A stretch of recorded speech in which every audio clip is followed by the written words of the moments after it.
Adu narasi saksi kunci. Judul ini yang kami pilih karena begitu dinantikan kesaksian yang akan disampaikan oleh para saksi kunci ini. Siapa mereka? Yang kami maksud sebagai saksi kunci di sini tidak lain, tidak bukan, yaitu para menteri yang akan memberikan kesaksiannya pada lanjutan sidang sengketa hasil pemilu yang akan berlangsung pada Jumat esok. Ternyata selain 4 menteri tersebut, dari para pihak, baik pemohon ataupun juga pihak terkait, masih meminta kepada Hakim MK untuk bisa memanggil saksi-saksi lainnya, saksi kunci tentunya, mulai dari Kapolri, Kepala BIN, sampai kemudian Megawati Soekarno Putri. Apakah memang ini cukup penting untuk bisa melakukan pembuktian dalam proses persidangan? Nanti kita akan dengarkan pandangan dari para narasumber. Dari sudut hukum tata negaranya sudah hadir Bung Margarito Kamis yang akan memberikan pandangannya kepada kita. Selamat malam, Assalamualaikum warahmatullahi wabarakatuh, Bang Margarito. Ya. Baik, sudah bergabung juga para kuasa hukum dari pasangan 02 ataupun juga pasangan 01. Yang pertama saya akan perkenalkan adalah Bang Frits Edward Siregar selaku perwakilan dari tim hukum pasangan 02. Selamat malam, Bang Frits. Selamat malam, Mbak. Baik, kemudian juga sudah bergabung dengan kita Bang Ahmad Wakil Kamal yang juga merupakan bagian dari tim hukum pasangan 01. Assalamualaikum warahmatullahi wabarakatuh. Selamat malam, Bang Kamal. Waalaikumsalam warahmatullahi wabarakatuh. Selamat malam seluruh pemirsa tanah air. Baik, kami juga tadi sudah menghubungi perwakilan dari tim hukum ataupun juga kuasa hukum pasangan 03, tapi memang masih kami nantikan hingga saat ini untuk bisa bergabung dalam perbincangan kita ini. Tapi saya ingin mulai terlebih dahulu dari Bang Frits, mungkin bisa dijelaskan Bang Frits sebagai respon pasangan 01, 03 ini memohon kepada Hakim MK untuk didatangkan para menteri dan memang akan datang esok. Kemudian juga dari 02 ini meminta untuk didatangkan Kepala BIN dan Megawati. Apa keperluannya? Apa kemudian yang coba dibuka dari kedatangan Kepala BIN dan juga Megawati dalam proses persidangan ini? Ya, pertama-tama kami mengapresiasi apa yang dilakukan oleh Mahkamah Konstitusi untuk mengundang 4 menteri.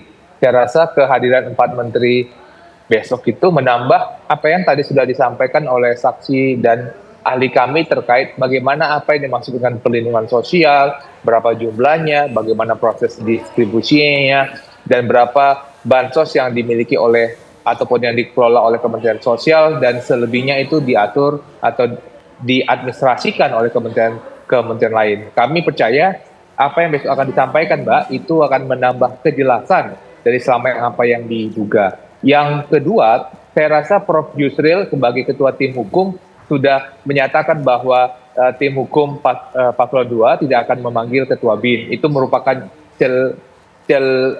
celutukan dari salah seorang tim hukum selama proses persidangan, dan itu sudah diklarifikasi oleh Prof. Yusril. Meskipun demikian, dalam proses persidangan kami tentu saja menyerahkan kepada Mahkamah Konstitusi.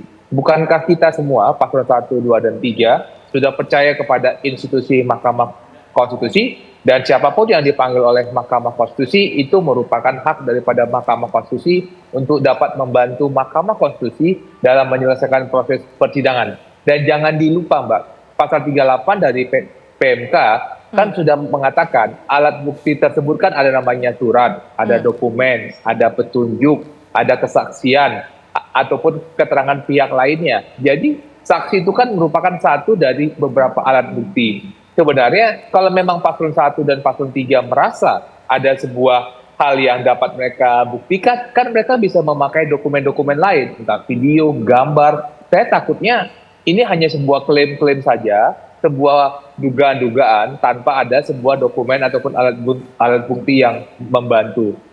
Secara garis besar, kami tentu saja siap apabila Mahkamah Konstitusi mau memanggil siapapun yang Mahkamah Konstitusi rasa penting dalam proses persidangan ini. Baik, kita juga akan minta pandangan dari Bang Kamal tentunya mengenai hal ini, didatangkan para menteri besok, kemudian juga harapan dari 02 untuk bisa mendatangkan Kepala BIN, Megawati, kemudian juga 03 sudah menyerukan ataupun juga memohon kepada Hakim MK untuk mendatangkan Kapolri. Bagaimana kemudian kedatangan mereka bisa membuktikan dalil-dalil yang disampaikan, dimohonkan oleh pasangan 01? Silakan Bang Kamal. Gini, sebelum masuk itu, dalam perkembangan persidangan yang luar biasa hari ini juga, dari proses pembuktian semakin menambah keyakinan kami tim hukum pasangan nomor urut 1 ini dalil-dalil permohonan pemohon dapat dibuktikan. Dalilnya itu ada 2 poin besarnya, itu adalah pertama, pencalonan pasangan nomor urut 2 itu adalah cacat prosedur sehingga bertentangan dengan prinsip-prinsip kepastian hukum yang adil sebagaimana ditegaskan dalam pasal 28D ayat 1 Undang-Undang Dasar 1945. Yang kedua, dalil pokok pemohon 1 itu adalah berkaitan dengan mobilisasi struktur kekuasaan, sumber daya negara, termasuk politisasi bansos. Bahwa benar, kami yang pertama kali mengusulkan untuk meminta memohon kepada Mahkamah Konstitusi untuk mendatangkan para menteri-menteri. Namun karena ini bukan untuk saksi, jadi saya kasih pencerahan juga.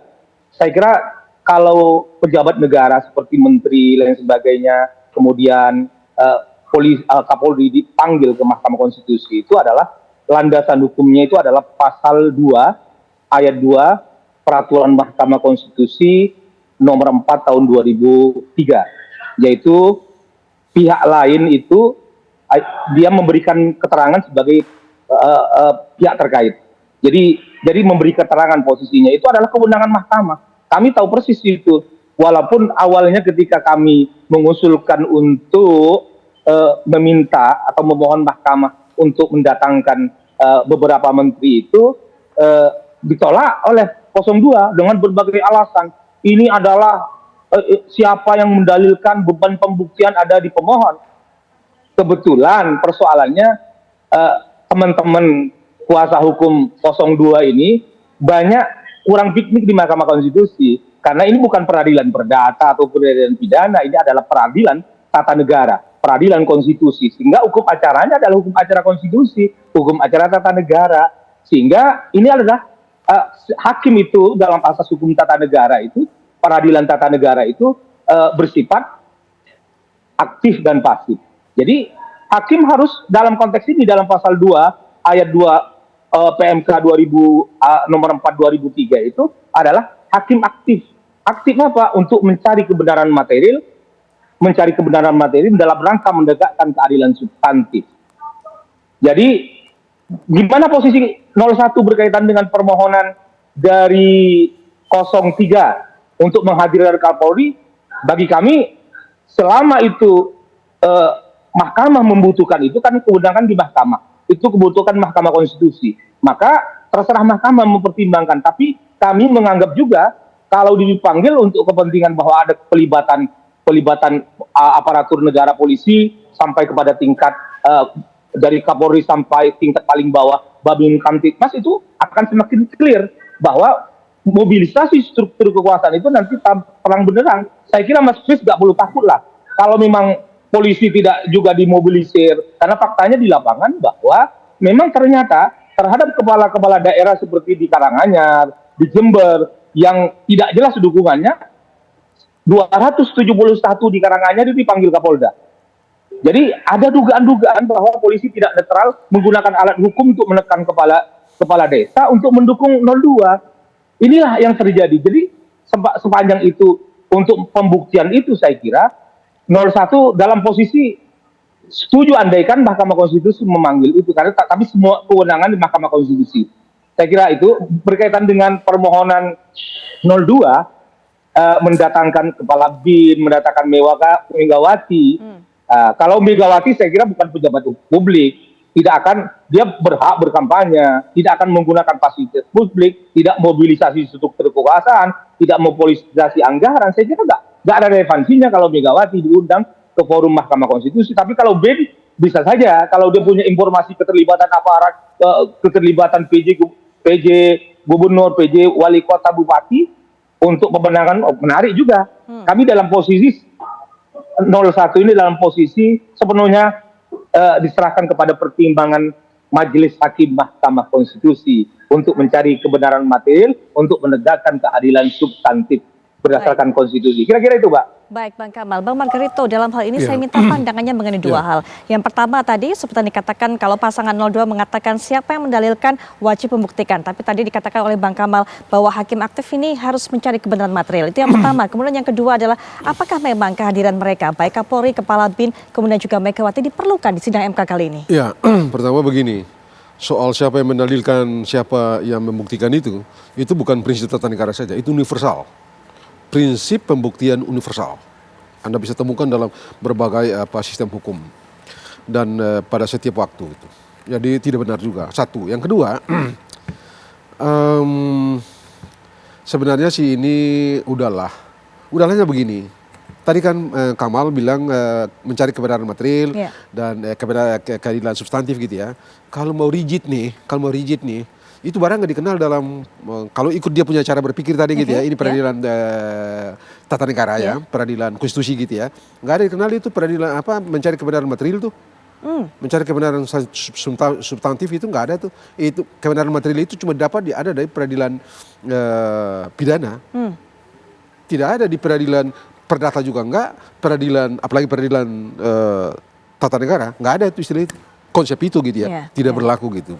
Satu, yang kedua begini, ini juga sebenarnya gampang banget dah. Gampang bangetnya begini, di Mahkamah Konstitusi itu, dalam setiap kali mereka mengadili, memeriksa, dan memutus satu perkara permohonan pengujian undang-undang, putusannya bisa berbunyi begini, mengabulkan, tidak menerima, atau menolak. Ada 3 jenis putusan itu. Kalau menolak, itu berarti mereka periksa berkas perkara, materi perkara. Menerima, periksa materi perkara dan mengabulkan. Mereka mengabulkan. Kalau mengabulkan, kalau tidak terima, itu berarti Anda itu tidak punya kepentingan. Tidak terima ini formil. Namanya formil gitu ya. Jadi apa nilai hukumnya?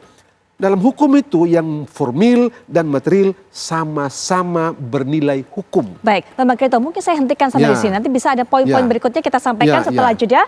Nanti kami akan kembali lagi mengajak Anda untuk bisa menikmati perbincangan ini, tapi setelah jeda kami segera kembali.